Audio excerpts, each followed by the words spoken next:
Hello there. Welcome to Just About Space. You're sitting in a quiet room, perhaps with a cup of something warm in your hands, and yet here we are, about to step into one of the slipperiest questions the human mind has ever tried to hold still. What is time? Not in the sense of calendar squares or clock hands, but as a living phenomenon, the strange, almost invisible current that seems to carry us from birth to memory to the thing we call the future. Now imagine someone telling you that this current might not exist at all in the way you think. That time as you feel it passing may be nothing more than a trick of perspective, not a river flowing from past to future, but an illusion painted by the way light interacts with the universe and with you. When you picture light, you might think of it as gentle, almost fragile, sunlight pooling on a windowsill, or a beam from a flashlight breaking the dark. But light, at its most fundamental level, doesn't just illuminate our world, it shapes our perception of when we are. Every moment you've ever experienced has reached you through light's journey, bouncing, bending, stretching, and redshifting across unimaginable distances. And because light doesn't travel instantly, but at a finite speed, everything you see right now is a version of the past. That sunset, it's already over by the time you watch it. That star you pointed out last night, its light may have left before the first human ever walked the Earth. Even the face of the person sitting across from you, the photons that reveal them to your eyes have taken a fraction of a second to get there. You never see the now directly, you only see what light delivers. This is where the question begins to bend. If light is the only messenger we have, and it always brings us delayed news, what does that say about our idea of time's flow? Are we actually moving forward? Or are we trapped in an ever-updating mosaic of old signals, tricked into thinking they form a continuous present? Physics gives us unsettling clues. Einstein's theory of relativity tells us that time doesn't pass at the same rate for everyone. The faster you move, the slower your clock ticks compared to someone who's standing still. Even gravity has its own hand on the clock. The stronger the gravitational field you're in, the slower time moves for you compared to someone far away from that pull. This isn't just theory. It's been measured with atomic clocks, accurate down to billionths of a second. Put one clock at the top of a mountain and one at sea level, and they will disagree, not because they malfunctioned, but because time itself was different for them. And then there's light's own frame of reference. From our perspective, light takes time to travel, minutes from the sun to Earth, years from nearby stars, millennia from distant galaxies. But from light's own point of view, if you could somehow ride a photon, there is no time at all. The moment of its creation and the moment of its arrival are the same. No aging, no waiting, no before and after. In the frame of light, the universe is all now. That thought alone is enough to loosen the grip on what you think time is. Maybe we're the ones trapped in the illusion, living inside a slow-motion rendering, while light, the thing we rely on to tell us the truth, experiences existence without time altogether.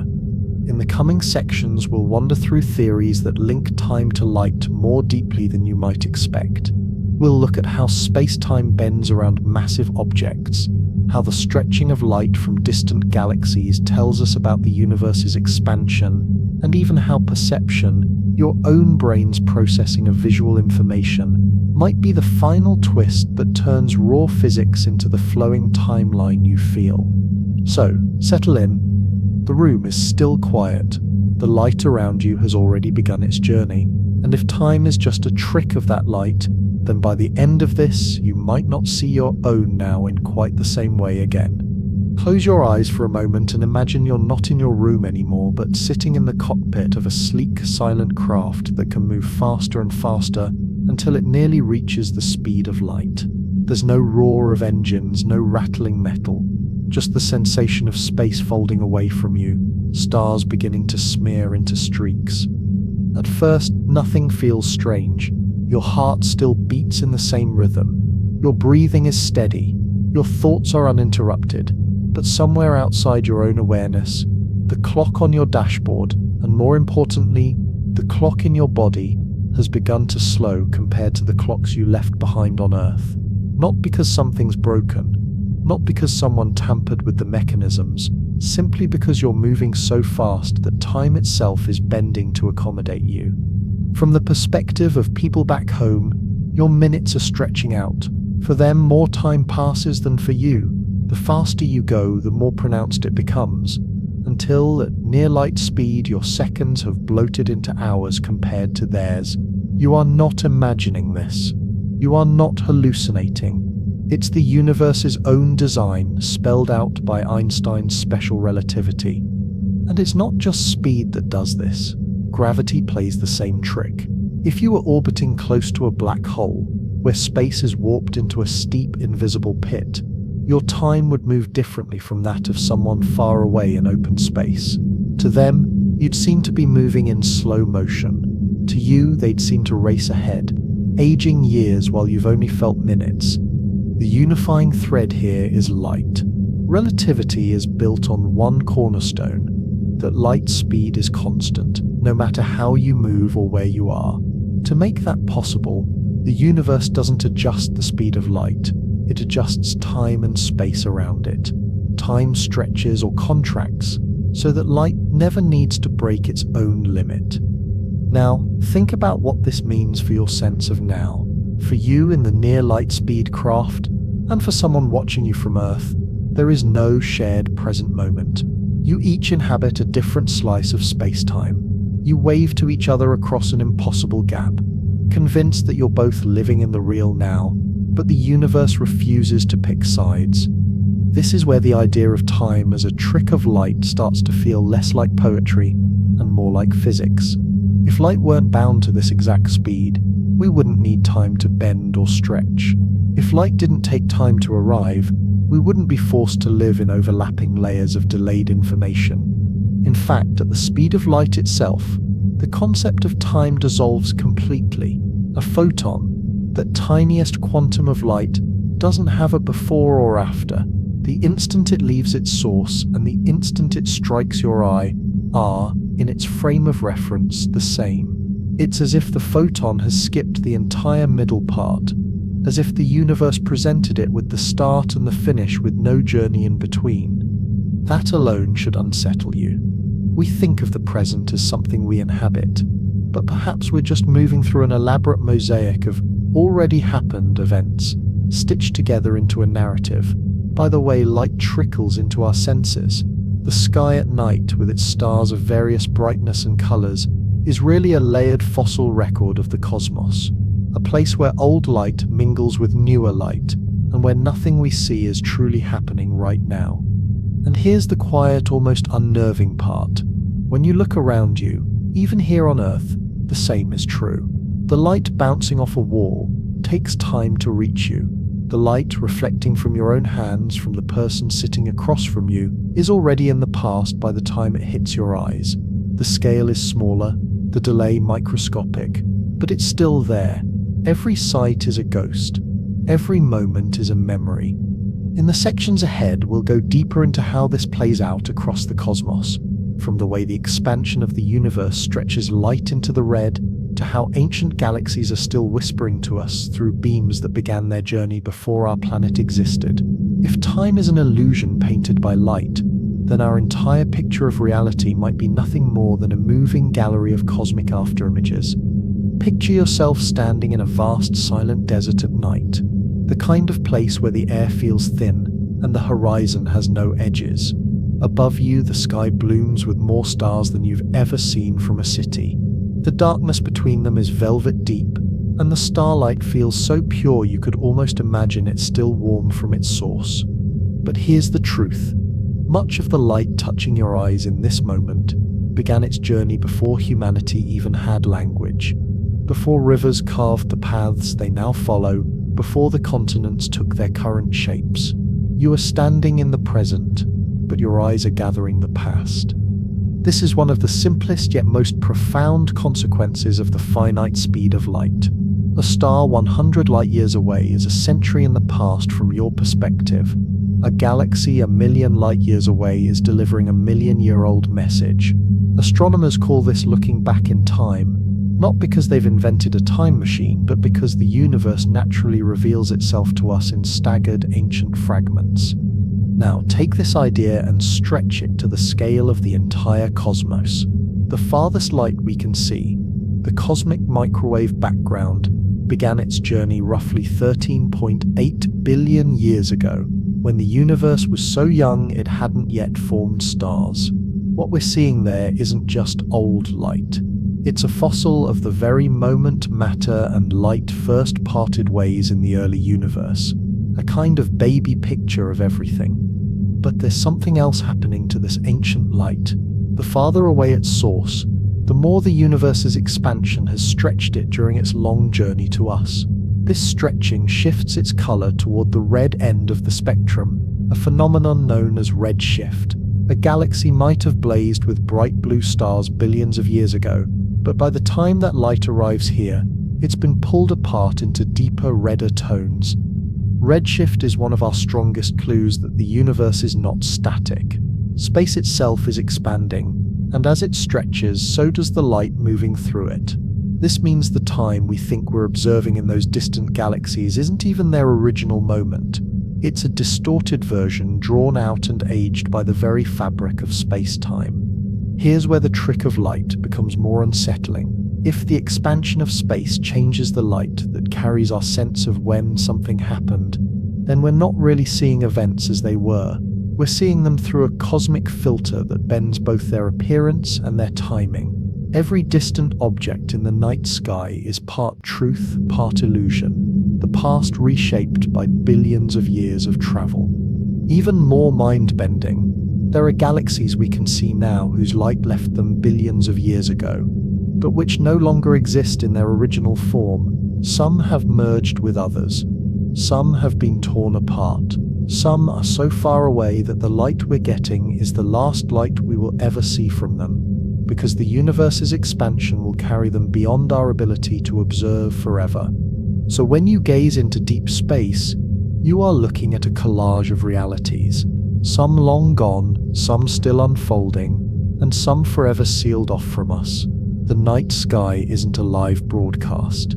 It's a gallery of ghosts, each painted in light that has been stretched, bent, and slowed until the truth of when it happened is no longer simple. And here's the quiet trick. Your brain stitches all these fragments into a single now.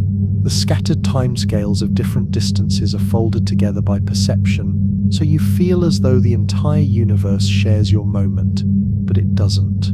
The stars you see tonight are living in their own clocks, their own slices of history. You are watching them as they were, not as they are, and yet you call it the present. In the next section, we'll step closer to home, into the solar system, and see how even the light bouncing off our own planets, moons, and sun reveals that we never truly see anything now. If time is a trick of light, then even the familiar glow of our star is part of the illusion. You don't need to look to distant galaxies to witness the trick of light shaping your sense of time. The illusion plays out right here in our own solar system, surrounding you every day, woven so seamlessly into your experience that you never even question it. Take the sun. It dominates our sky, floods the Earth with light and heat, and sets the rhythm of life on our planet. We often talk about seeing the sun in real time, but that's never actually the case. The light that warms your skin and casts the tree's shadow beside you left the sun about 8 minutes and 20 seconds ago. The sun you see in the sky isn't as it is now. It's as it was more than 8 minutes in the past. If, in some unimaginable cosmic accident, the sun were to vanish instantly, we wouldn't know right away. The glow would linger for those 8 minutes, unwavering and bright, even though the source was already gone. The same is true of gravity. Einstein's relativity tells us that gravitational effects also travel at the speed of light, so Earth would continue its orbit for 8 whole minutes before feeling the absence. This delay doesn't seem like much, but it's enough to underscore the point. You never see the present, only the light that's finally arrived. And the farther away the object, the older the light. Let's step out further. The moon is closer, only about 1¼ light seconds away, That means when you watch the moon rise, the pale glow reaching your eyes began its journey a second and change earlier. That's still not now. Look at Mars in the night sky. Depending on the planet's positions, the light from its rusty face might be anywhere from 4 to 20 minutes old. Jupiter's light, around 40 minutes old. Saturn's rings, over an hour. When spacecraft send images back to Earth, the same rule applies. The famous pictures from the Voyager probes traveling toward interstellar space take more than 20 hours to arrive. By the time we receive them, the probes are already in a different part of their journey. Every command we send, every image we get back, all of it is delayed. Communication with distant craft isn't a conversation, it's a series of messages exchanged across slices of the past.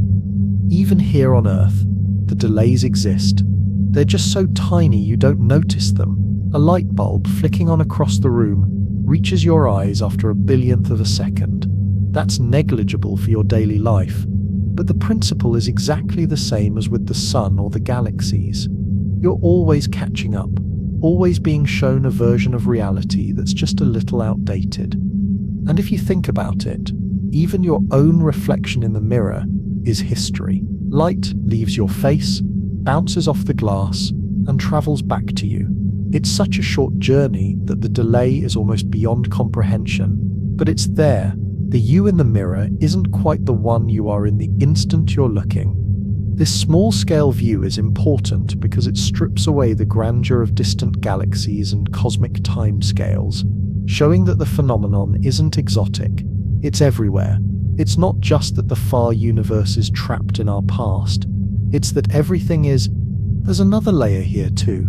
The way our brains process light compounds the illusion. Photons hit your retina, trigger chemical changes in cells, send electrical signals to your brain, and only then does your mind form a picture of what's happening.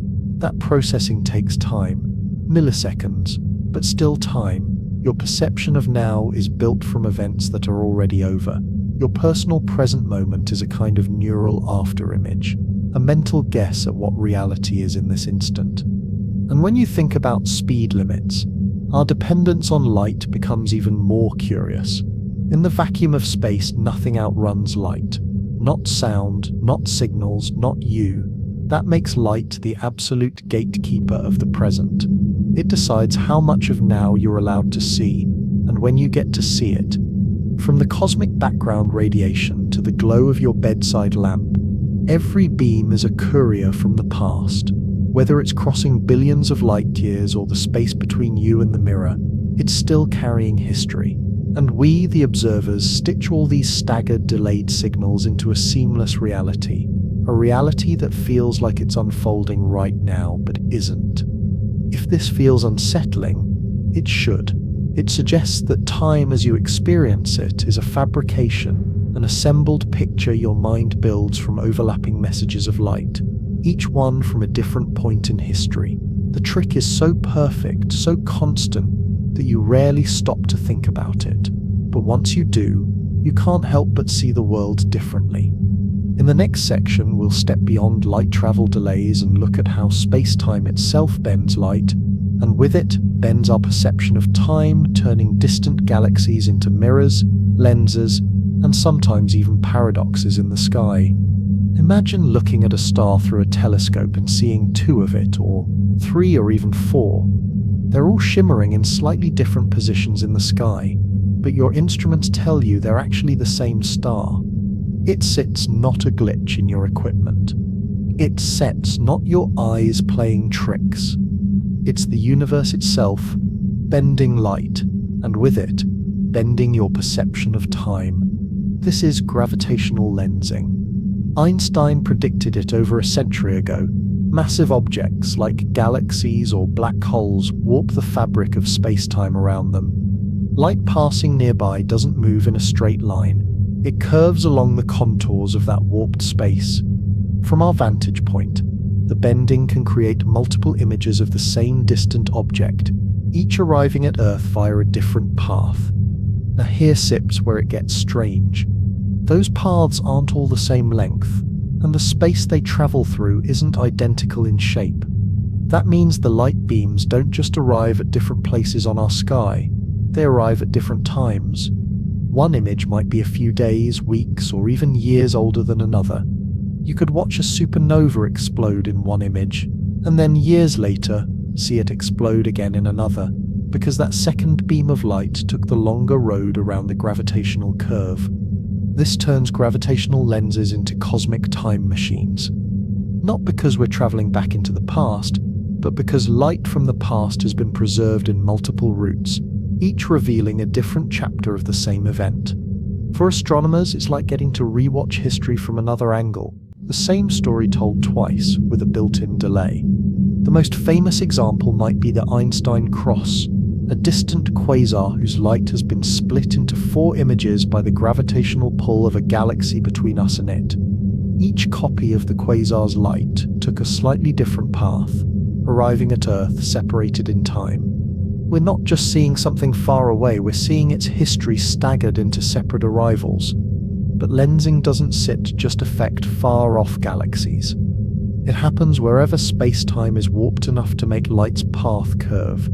Even our own sun causes a tiny lensing effect, measurable during solar eclipses, when the sun's glare is blocked and starlight passing near it appears slightly displaced.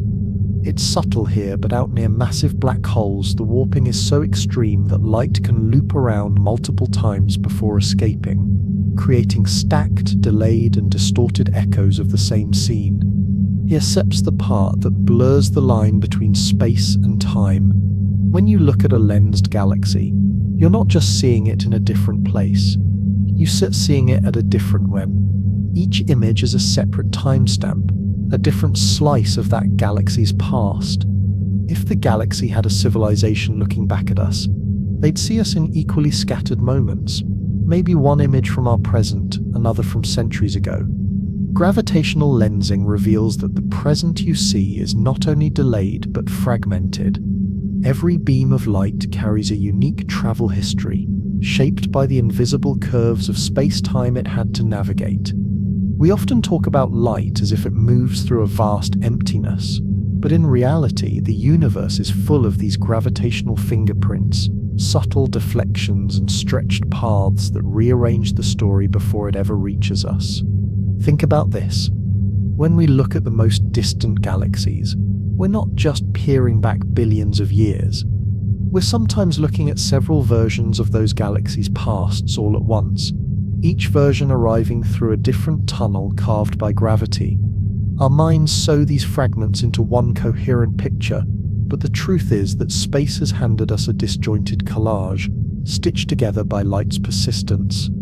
And if time is a trick of light, gravitational lensing is proof that it's a trick with variations. It shows us that there's no single truth to when something happened, only the moment that light happened to find its way to you. In the next section, we'll dive into the most extreme case of this: what happens when light skims the edge of a black hole, where time itself slows to near standstill, and how such encounters push the illusion of now to its breaking point. Imagine looking at a star through a telescope and seeing 2 of it, or 3, or even 4. They're all shimmering in slightly different positions in the sky, but your instruments tell you they're actually the same star. It's not a glitch in your equipment. It's not your eyes playing tricks. It's the universe itself bending light, and with it, bending your perception of time. This is gravitational lensing. Einstein predicted it over a century ago.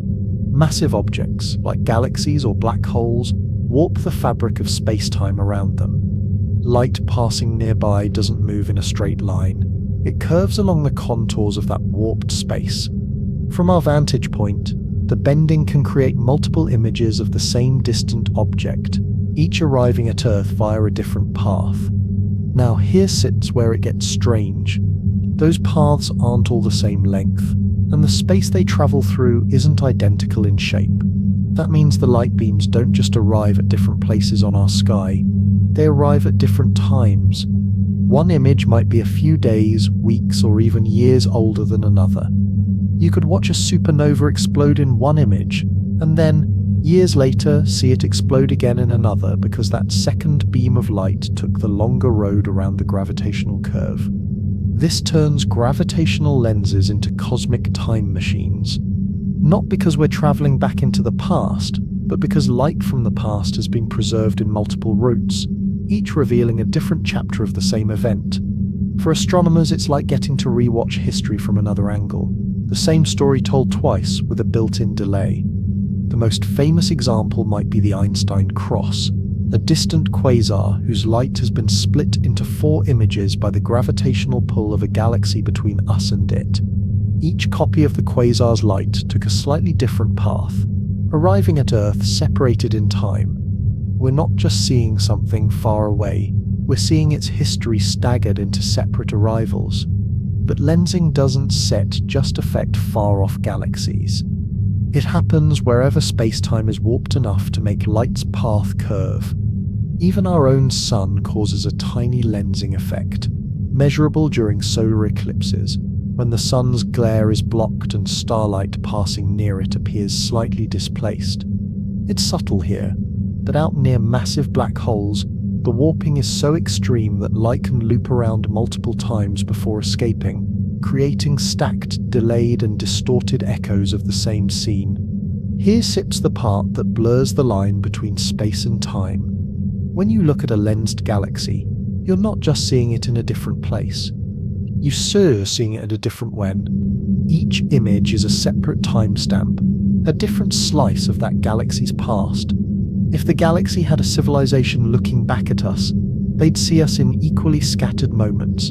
Maybe one image from our present, another from centuries ago. Gravitational lensing reveals that the present you see is not only delayed, but fragmented. Every beam of light carries a unique travel history, shaped by the invisible curves of space-time it had to navigate. We often talk about light as if it moves through a vast emptiness, but in reality the universe is full of these gravitational fingerprints, subtle deflections and stretched paths that rearrange the story before it ever reaches us.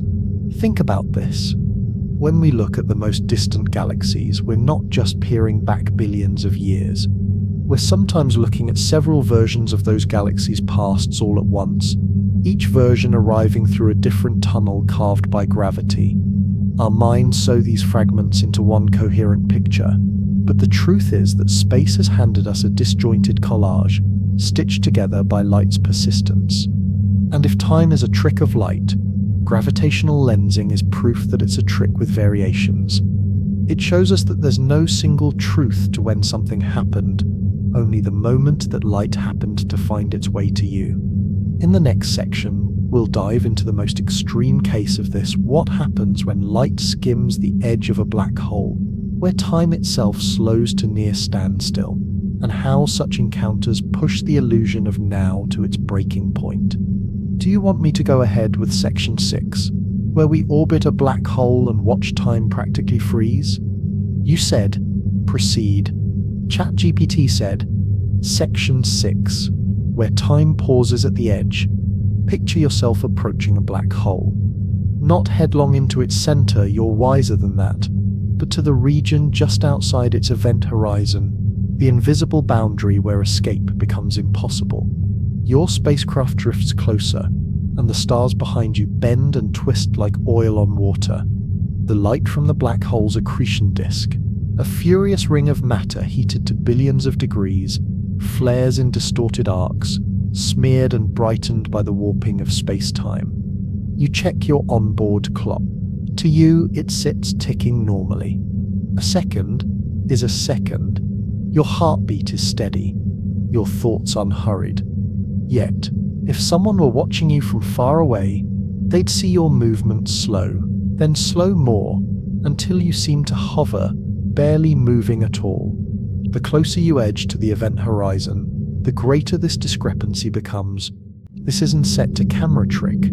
It's gravitational time dilation in its most extreme form. Near a black hole, space-time is so deeply curved that time itself passes at a different rate for you than for someone in weaker gravity. From your perspective, their clock is racing ahead. From theirs, your clock is crawling. The reason is light. To send them an image of what you're doing, photons must fight their way out of the black hole's gravitational well. The closer they start to the event horizon, the more their energy is drained, the more they are redshifted, and the longer it takes them to escape. To a distant observer, your signals arrive slower and slower, stretched further apart until, right at the edge, they never arrive at all. You fade, not because you vanished, but because your light has been trapped in an infinite delay. And from your seat, you notice something equally strange. The outside universe is racing. Distant galaxies spin through millions of years in what feels like moments. Stars are born and die in quick succession. Civilizations, if they're out there, rise and fall in the blink of your slowed eye. While your time has stretched, theirs has compressed into a furious, accelerated rush. This is the purest demonstration of how light governs our sense of time. From the outside, your light struggles to escape the black hole's pull, making you seem frozen. From inside your own frame of reference, light from the universe beyond rushes to you at a frantic pace, showing you a future that you could never hope to return to. The event horizon isn't just a point of no return in space, it's a point of no return in time. Once you cross it, the concept of sending light outward, of sharing your now with the rest of the cosmos, ceases to exist. Your time becomes entirely local, disconnected from any shared present. And yet, from a certain perspective, this is simply another version of the same trick we've been living with all along. Light dictates when we see things and how we measure the flow of moments. Near a black hole, the delay is stretched to infinity. Here on Earth, it's at microscopic. The mechanism is the same, only the scale is different. The black hole is just the universe turning the dial to maximum, showing us what SIP's always been true. There is no universal now. There is only light, making its way to you through space and time, sometimes quickly, sometimes impossibly slowly, sometimes never at all. In the next section, we'll explore how these delays and distortions don't just affect our view of the cosmos, they shape the way the universe evolves. Because if time is a trick of light, then the very structure of cosmic history is nothing more than a carefully choreographed illusion. Imagine trying to piece together the history of a play while sitting in a theatre where every seat gets a slightly different version of the performance. Some rows see the opening act minutes late, others see the finale before the middle scenes.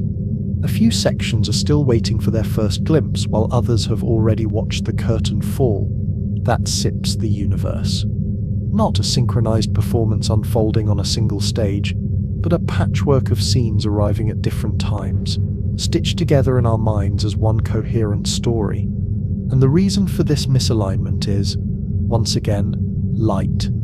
Every point in space is its own vantage, its own seat in the cosmic theatre, receiving a unique arrangement of the universe's history. When we look at the Andromeda Galaxy, we see it as it was 2.5 million years ago, long before humans walked upright. When Andromeda looks at us, it sees Earth in the midst of its early Stone Age. Neither of us is seeing the other as we are. We're exchanging postcards from the past, delayed in delivery by the speed of light.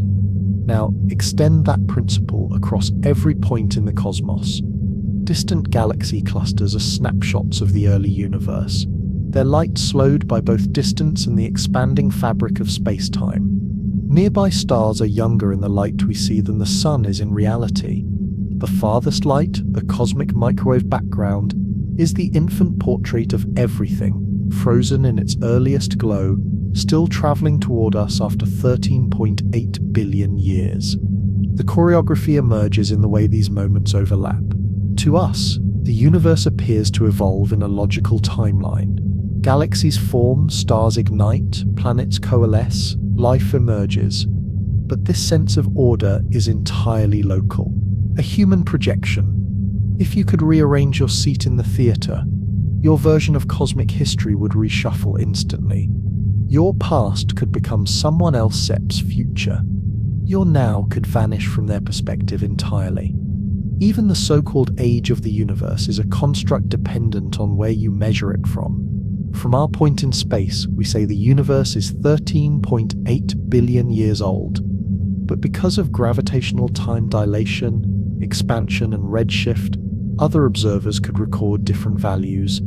There's no absolute stopwatch ticking across the cosmos, only the intricate weaving of light into a shared but inconsistent narrative. This means cosmic history is not a single continuous river. It's more like a sprawling delta, where channels split and rejoin, each carrying water from a slightly different source, arriving at slightly different times. What we call the universe is the sum total of all these overlapping currents, each one a version of events shaped by light's journey. And here sips the quiet, almost poetic irony. This mess of overlapping perspectives is not a flaw. It sits the reason we can know the universe at all. The delays give us depth. The distortions give us context. By looking farther out, and thus farther back in time, we can watch the universe evolve without leaving our point in space. We can see galaxies as they were billions of years ago, and compare them to those nearby, as they are now. We can watch cosmic structures form like a slow-motion film, frame by frame, across the sky. But it also means we are forever locked out of certain truths.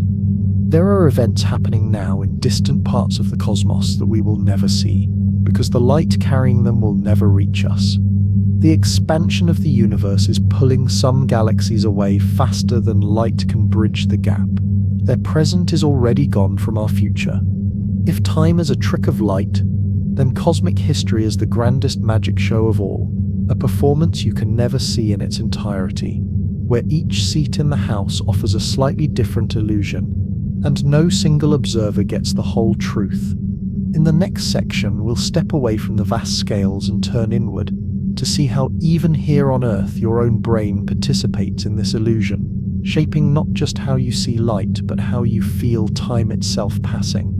You might think the trick of time ends when light finally reaches you. Once the photons land in your eyes, the delays should be over. But they are not.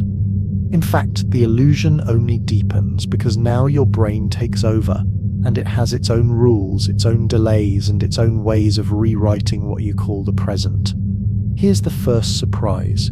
When light enters your eyes, it doesn't instantly become a picture.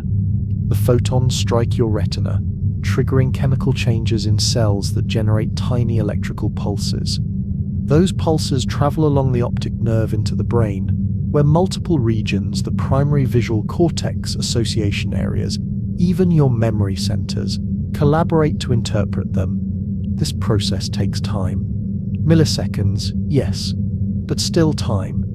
Which means your experience of now is actually a reconstruction of events that have already happened.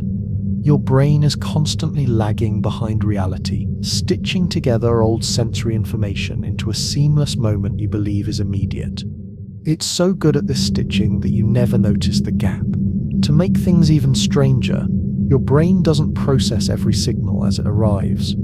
Instead, it buffers them, waits just long enough to gather multiple pieces of information, and then presents you with the best possible guess about what's happening.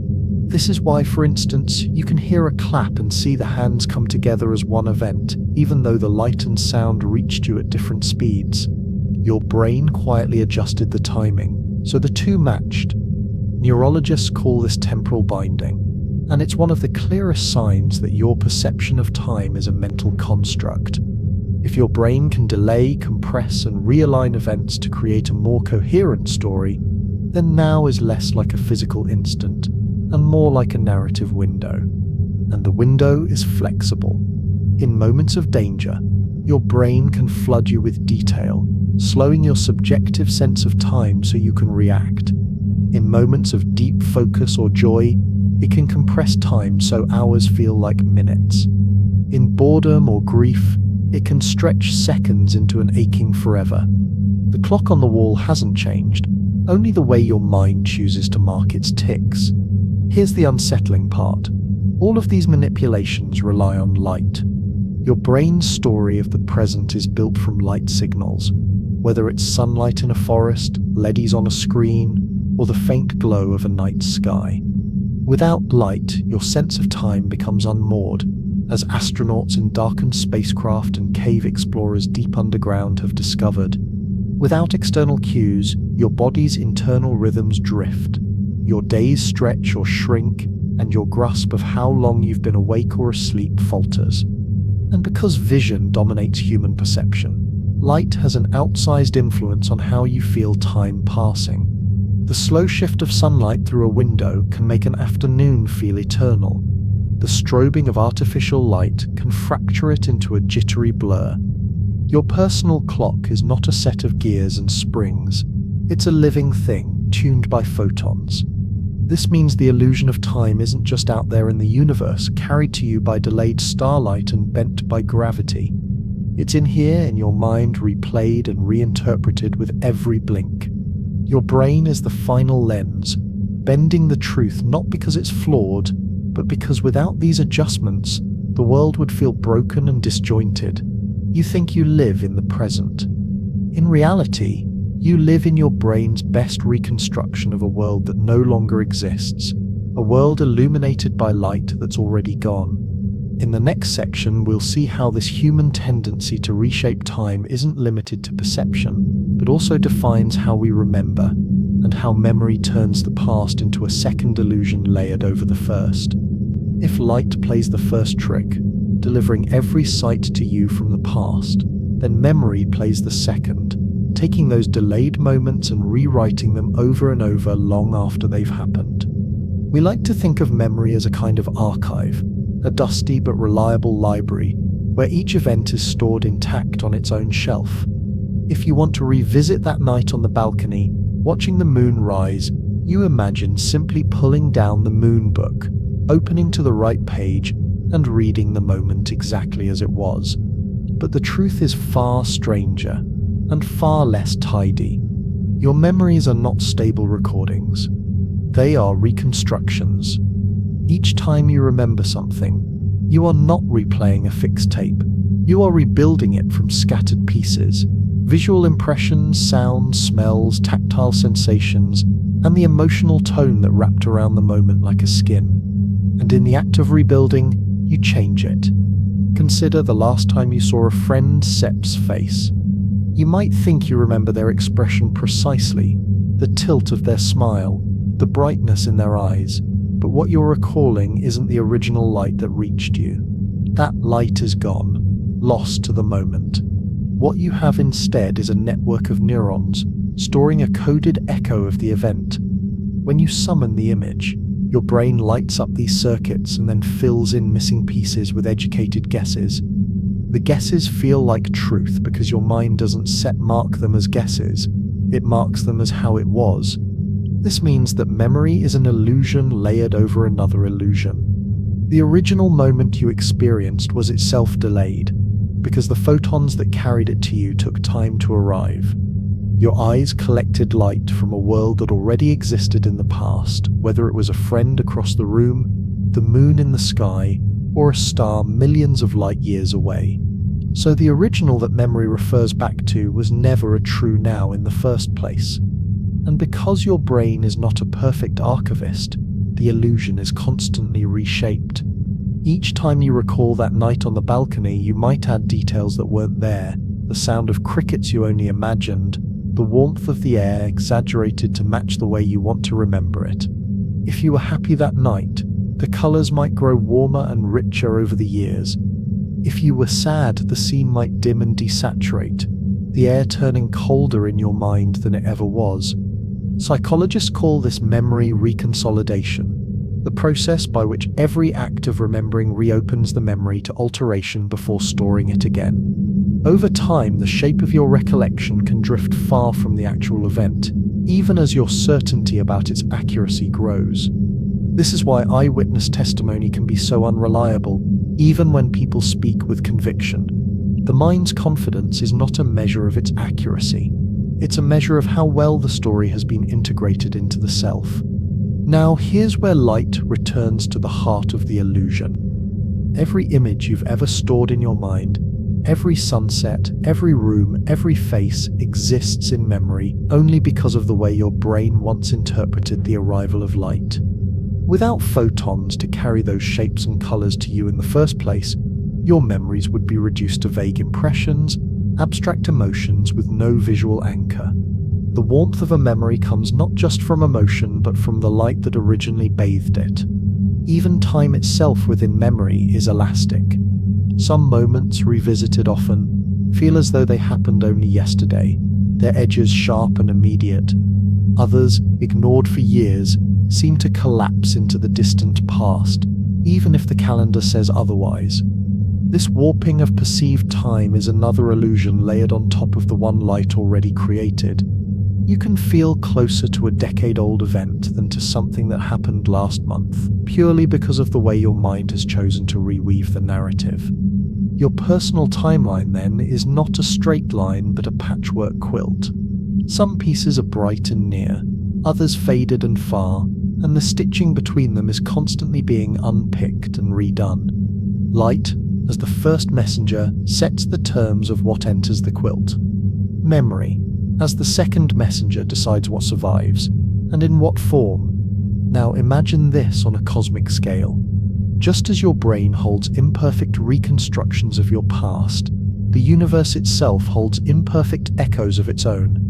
The light still traveling through space is like a vast archive of cosmic moments, preserved but distorted by the journey. We use this light to build our history of the universe, the birth of stars, the collision of galaxies, the glow of the early cosmos. But those images are subject to the same principle as your memories.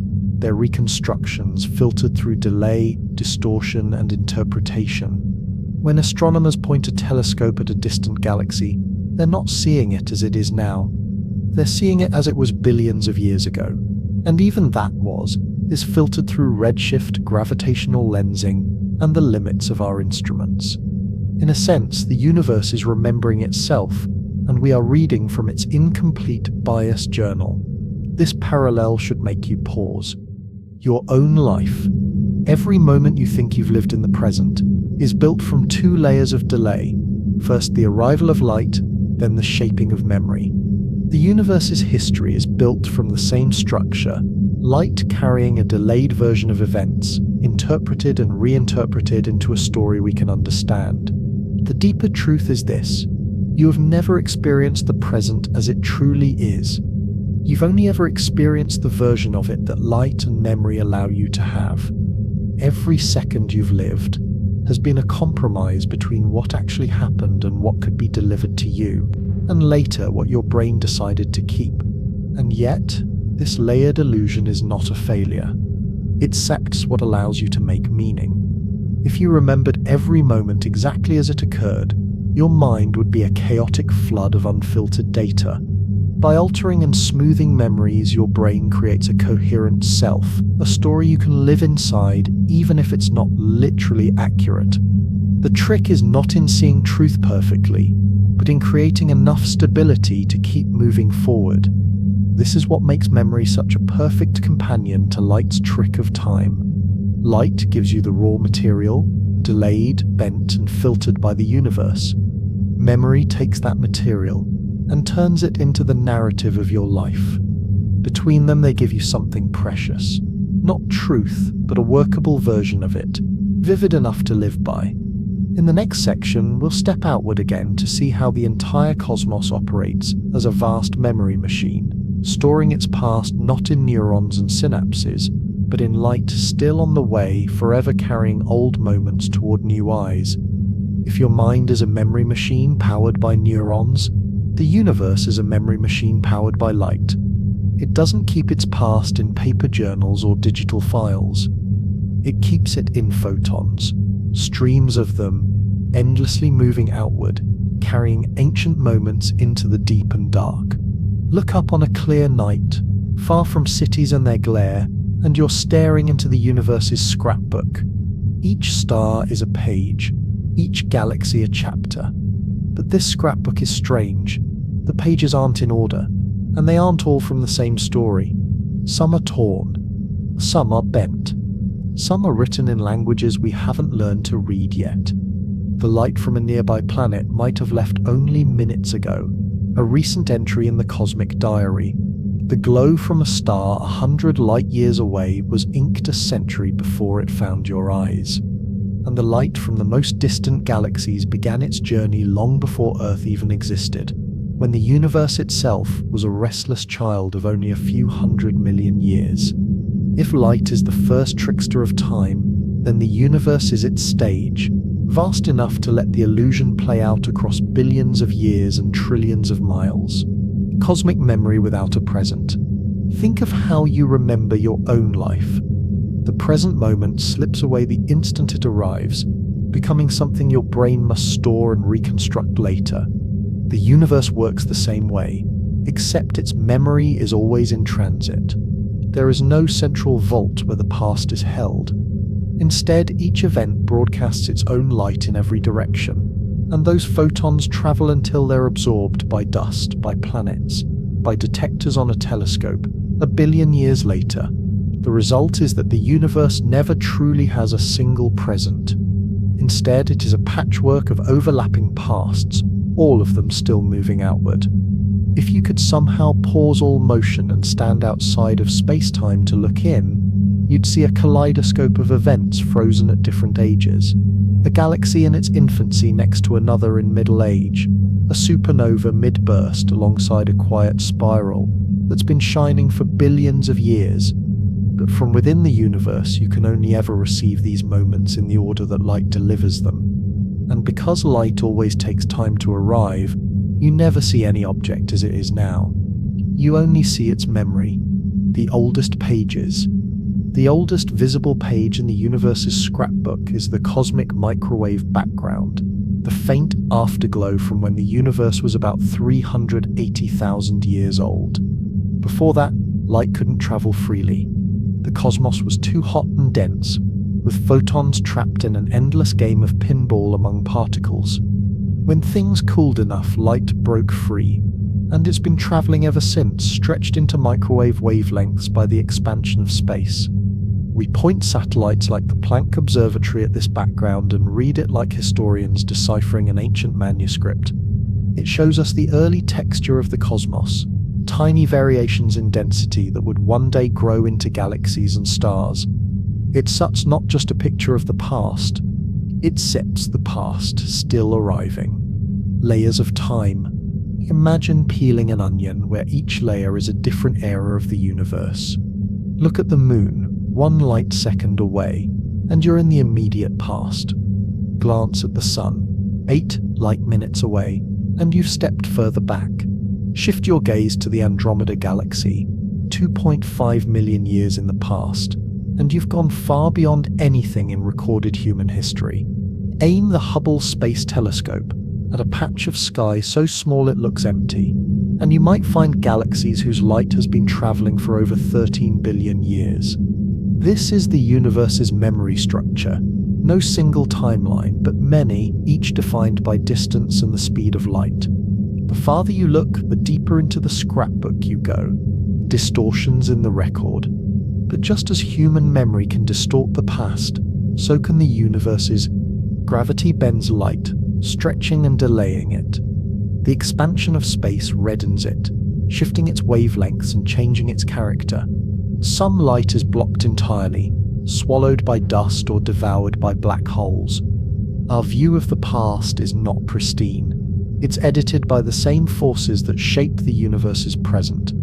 This means that even the raw memory the universe sends us is a reconstruction, or at least an altered copy. We're reading a diary where the ink has bled, the pages have warped, and whole sentences are missing. Shared memory, different stories. One of the strangest consequences of the cosmic memory machine is that no two observers anywhere in the universe see the same history. Every position in space has its own horizon, its own sphere of visible light limited by how far photons have had time to travel since the beginning. An alien civilization in a galaxy 10 billion light-years away would see a version of the universe in which our Milky Way is a much younger thing, maybe just a cluster of raw gas clouds waiting to form stars. To them, the idea of us would be as speculative as our guesses about life in their corner of space. In this way, cosmic history is not a single shared film playing to an audience. It's billions of different edits, each one cut and arranged by the perspective of the viewer. The endless fade. One day, the universe's scrapbook will start to lose its pages. The expansion of space is accelerating, driven by something we call dark energy. Galaxies outside our local group will drift farther and farther away until their light can no longer reach us. One by one, they'll vanish beyond our cosmic horizon. Their light will still exist, but it will never again join our record of the past. In the far future, our sky will be nearly empty, the great gallery of cosmic memories reduced to a few nearby galaxies huddled together against the darkness. The scrapbook will still exist somewhere, those photons still moving outward, but not for us. You in the memory? And yet, right now, you're part of this vast archive. The light bouncing off you, off the objects around you, is radiating outward into the universe. In theory, some distant observer millions of years from now could capture those photons and see you as you are in this moment. Just as you see ancient galaxies today, you are both reader and page, witness and record. This is what makes the universe's memory machine so humbling. Its SEP's not just keeping its own story, it's keeping yours woven into the same fabric, carried by the same light. And when you realize this, the illusion of time takes on a new texture. The now you feel is just the surface. Beneath it is a staggering archive, a constant rain of ancient moments, each one still traveling, still telling its story to anyone who will catch it. The word now feels so solid in your mouth, so absolute. You say it as though you've pinned something down, caught it mid-flight, but the moment you try to hold it, it's gone. Even as you read this sentence, the now you were in at the start has already slipped behind you, and the light bringing you each image, each motion, each color, it left its source earlier, sometimes an instant earlier, sometimes eons earlier, before it found you. You never meet reality at the same time it happens. We like to think of the present as a universal stage, where all things in existence are performing together, their actions unfolding in one great synchronized moment. But relativity tears that stage apart. Two observers moving at different speeds, or sitting in different gravitational fields, will not agree on which events are simultaneous. For one, two stars might explode at the same time. For the other, one explosion might come long before the other. Both are right, because in the fabric of space-time, simultaneity is not an absolute truth. It's an arrangement dictated by your position and your motion. This means the present, as you feel it, is a deeply local phenomenon. Your now is yours alone, stitched together by the light that happens to have arrived in your vicinity. The present on Mars is different from the present on Jupiter. The present in a galaxy 5 billion light-years away is stranger still, because by the time its light reaches you, its present has long since turned into its future, and your present, if seen from there, would be equally outdated. Imagine two people on opposite sides of the universe. For each, the other exists only in the past, perhaps billions of years in the past. Their nows are not connected. They never will be. The light that could link them is trapped in a journey too long to bridge in any meaningful sense. The idea that there's one shared present across all of space is an illusion of perspective, a trick of our limited scale. Even here on Earth, the present is stitched from a mess of delays. The sun we see now is over 8 minutes old. The moonlight pouring over an ocean's surface is already a second behind us. Even the movements of someone across a room are slightly out of sync with what's happening for them, though the lag is too small for your mind to notice. The real present, if such a thing exists, is forever hidden from you behind the curtain of light's finite speed.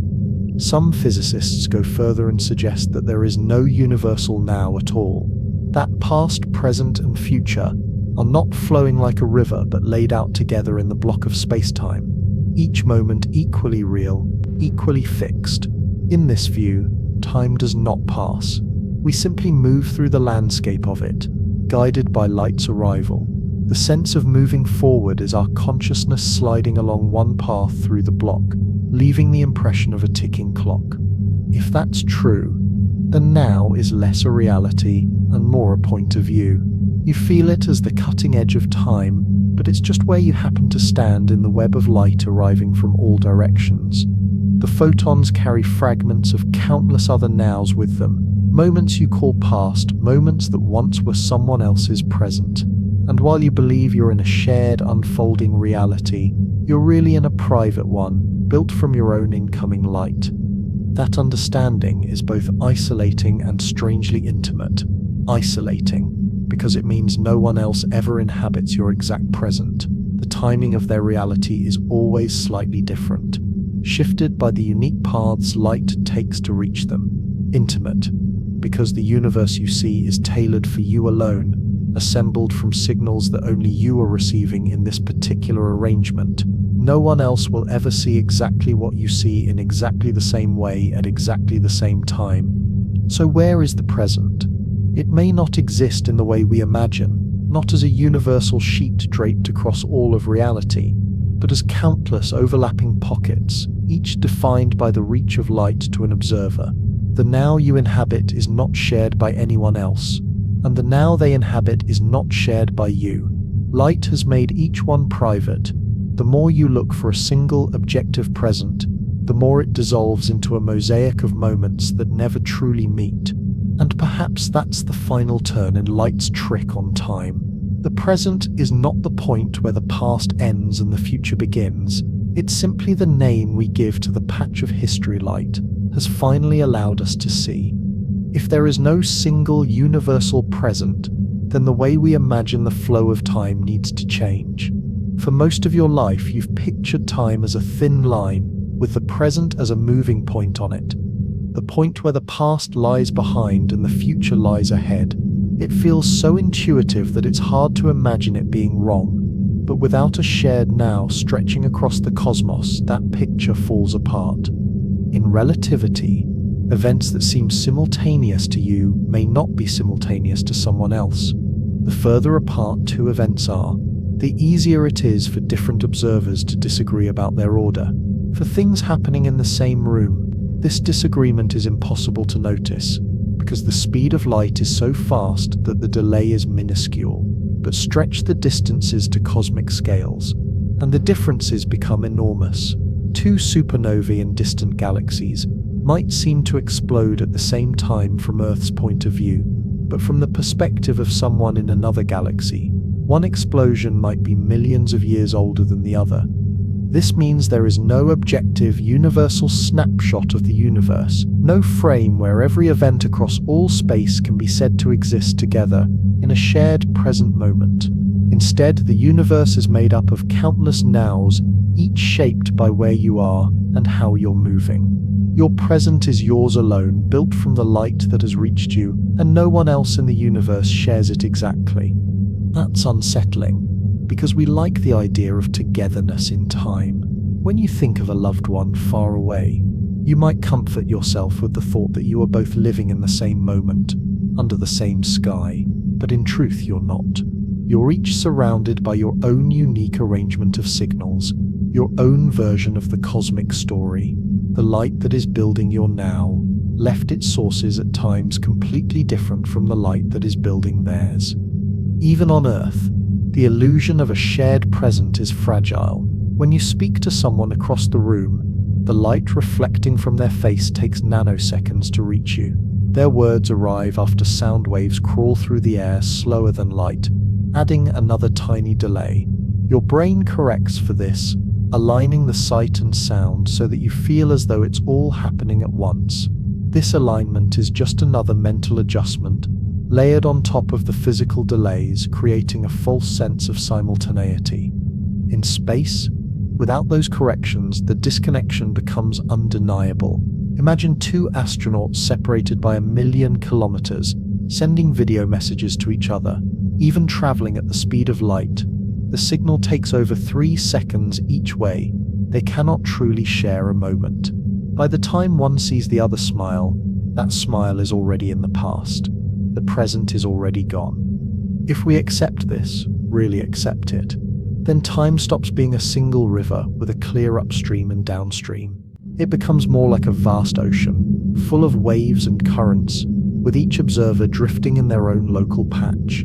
The now is not a universal current that carries everyone together. It's the bit of water surrounding you at this exact instant, shaped by where you are and how you move. Someone else's now may be close to yours or far from it, but they are never exactly the same. And yet, despite this fragmentation, we experience life as if time were unified. That's because we are small creatures living on a small world, close enough to one another for light to smooth over the differences. Our senses and our brains edit the delays into oblivion, giving us the comfort of a shared moment. It works so well that we can spend our lives believing the present is universal, until we look beyond our planet, and the illusion breaks. The absence of a shared present forces us to rethink not only how we perceive time, but what we mean by now at all. If every observer's present is unique, then time is less a universal conveyor belt and more a patchwork quilt of perspectives. The universe's history is not one single unfolding scene, but billions of overlapping versions of events, each lit by the light that happened to arrive in one place at one time. This doesn't just change our science, it changes our sense of existence. It means that when you look up at the stars, you're not just seeing the past, you're seeing countless disconnected presents, none of which match your own. You are surrounded by other moments, some younger than yours, some older, all stitched into your perception as if they were happening together. The illusion is beautiful, and it's the only way your mind can make sense of the chaos. But perhaps there's comfort in this too. If the present is not shared, then neither is the past or the future. The story of your life, as it's unfolding in your pocket of space-time, belongs entirely to you. No one else sees the same universe you do. No one else lives in the same arrangement of signals. Your now is private, intimate, and fleeting, built from a collection of ancient messengers that will never gather in this exact pattern again. And maybe that's what makes time feel precious. Not because it is slipping away into some universal future, but because the version of reality you inhabit in this moment is a one-time composition. Light will move on, carrying your now outward into the cosmos, to be received by someone else, somewhere, somewhen, as a fragment of their own unique present. If there is no single present for all observers, then what we call the flow of time begins to look like something else entirely, a human perception layered over a static reality. We imagine time as something moving forward, sweeping us from one moment to the next, carrying the entire universe along with us. We see it in the rising and setting of the sun, in the turning of clock hands, in the slow weathering of stone and skin. But if each observer has their own present, and the order of events changes depending on your frame of reference, then this idea of a universal flow becomes impossible to sustain. Physics offers a different picture, one that is as unsettling as it is elegant. Instead of imagining the universe as a stage where events appear and vanish as time passes, relativity allows us to think of space-time as a vast four-dimensional block. In this block universe, every event that has ever happened and will ever happen already exists, fixed within the fabric. The birth of the first star, the moment you took your first breath, and the final flicker of the last galaxy. All of it is there, permanent and unchanging. Nothing is moving from past to future. The past, present, and future are all equally real. They just occupy different coordinates in space-time. From this perspective, the feeling that time flows is not a property of the universe. It's a property of consciousness. Our minds move along a path through the block, experiencing one slice of space-time after another. The brain strings those slices together into a sequence and tells itself a story. I was there, now I am here, next I will be there. But the slices are not disappearing behind you as you move. They still exist, just as vividly, just as real as the slice you are in now. That's where light comes in, once again revealing its quiet mastery over the illusion. The only reason you perceive change at all is because light delivers different information to you from one moment to the next. The tree shifts in the breeze and the photons reflecting off it change. A person's expression moves from joy to sadness, and the patterns of light from their face alter. Those differences, arriving in a steady stream, create the sensation of a world in motion. Without the constant arrival of new light, your sense of time would collapse. Consider a thought experiment. Imagine the universe suddenly stopped emitting light. No photons from stars, no reflection from objects, no signals of any kind. You would see nothing new. You might still have the ticking of your own internal clock, the sensation of your heartbeat, the memory of moments passing. But in terms of the outside world, you would be frozen in a single unchanging frame. Time, as far as your senses could tell, would have stopped. And yet, in the block universe picture, all the moments ahead of and behind you would still exist. You just wouldn't have access to them anymore. If the flow of time is an illusion, then what we think of as the present is simply the intersection point between our consciousness and the light that has reached us. That's why no two observers share the same now. They are standing in different places within space-time, receiving different patterns of light from different events. The fact that you experience a smooth progression is a testament to how well your mind organizes those patterns, not to how time itself behaves. This idea is deeply counterintuitive, because we experience change everywhere. We see seasons pass, people age, cities rise and fall. But in the block universe, these changes don't represent the movement of time. They are simply different locations along the time dimension, just as different places on Earth represent different locations in space. Walking through a city doesn't cause the buildings you've passed to vanish. They're still there behind you. Moving through time doesn't erase the moments you've left behind. They still exist, just out of reach. And this is where our emotional understanding of time diverges sharply from the physics. We feel urgency because we believe moments are fleeting, that once they pass, they are gone forever. In the block view, they are not gone. You simply can't get back to them, any more than you can instantly teleport back to a place you've left. They remain as real as your current moment, but inaccessible without a way to travel through time as you do through space. That raises the question, could the flow of time itself be nothing more than a perceptual construct, like color? Colors don't exist in the external world the way we see them. They are interpretations made by our brains from wavelengths of light. Time might be similar. The external world contains events laid out in space-time, and our brains interpret the arrival of light from those events as a flowing sequence. In that sense, past and future are mental categories, not physical realities moving in and out of existence. It's tempting to think of this as cold or mechanical, to imagine a universe where nothing really happens because everything already is. But there's another way to see it, one that's almost comforting. If the flow of time is an illusion, then every moment of beauty, every instant of joy, every connection you've ever made is still there, still real, still written into the fabric of the cosmos. The fact that you can't return to it doesn't make it less true. It just makes your current slice all the more precious. And if light is the author of your personal timeline, then every photon you catch is a message from another coordinate in space-time, a fragment of some other fixed moment. Your life is the ongoing process of receiving these messages, ordering them into a story, and calling that story the present.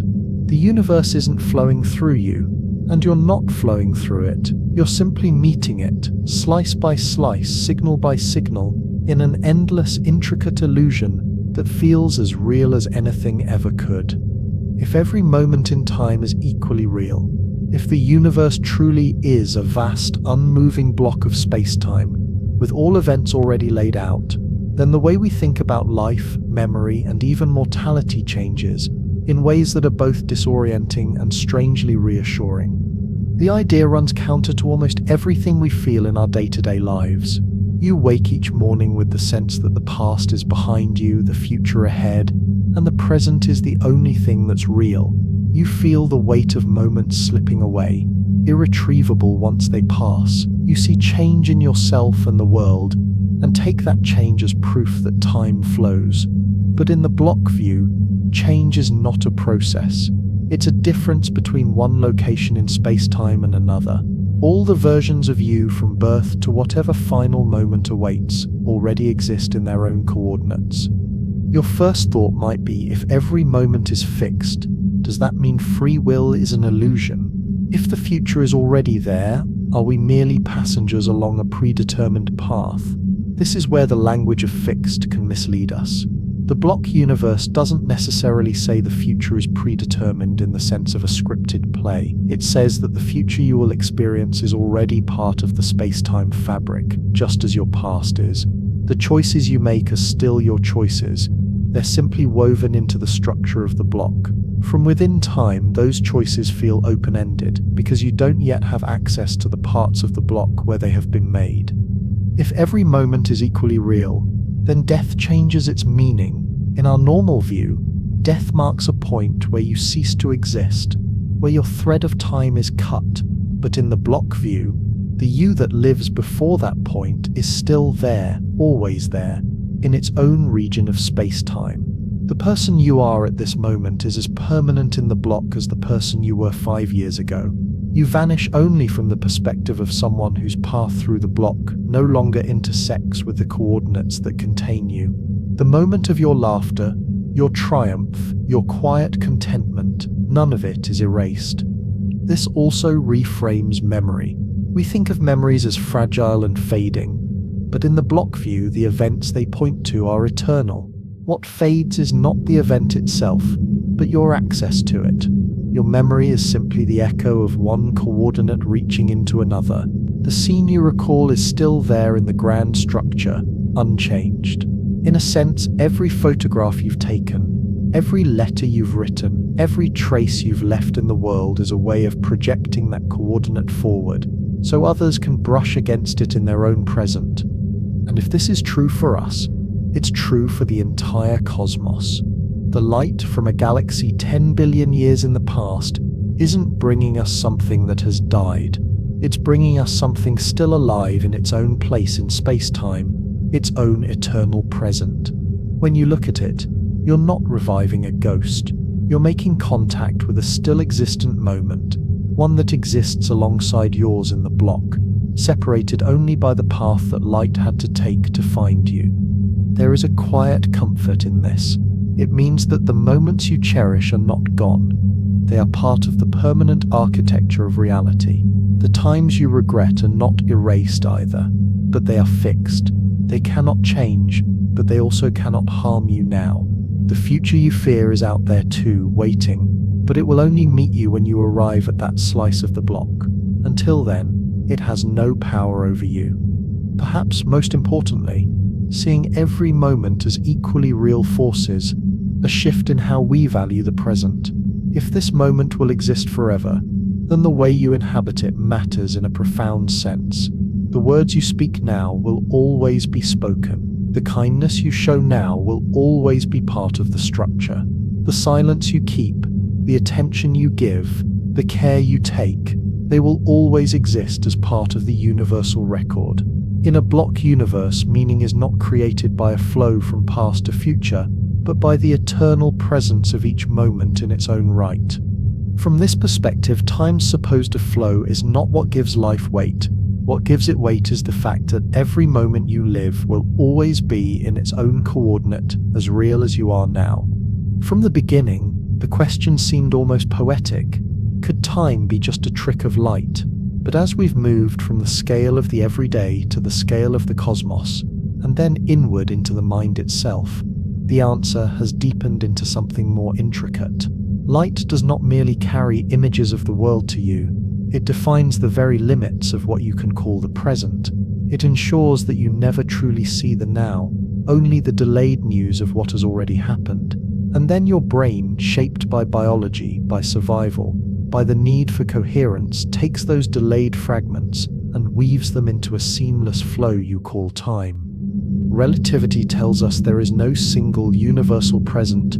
Quantum physics and cosmology reveal that the universe is a patchwork of overlapping nows, each stitched together by the paths light has taken. Neuroscience shows that even the moment you feel right now is a reconstruction, buffered and edited for stability.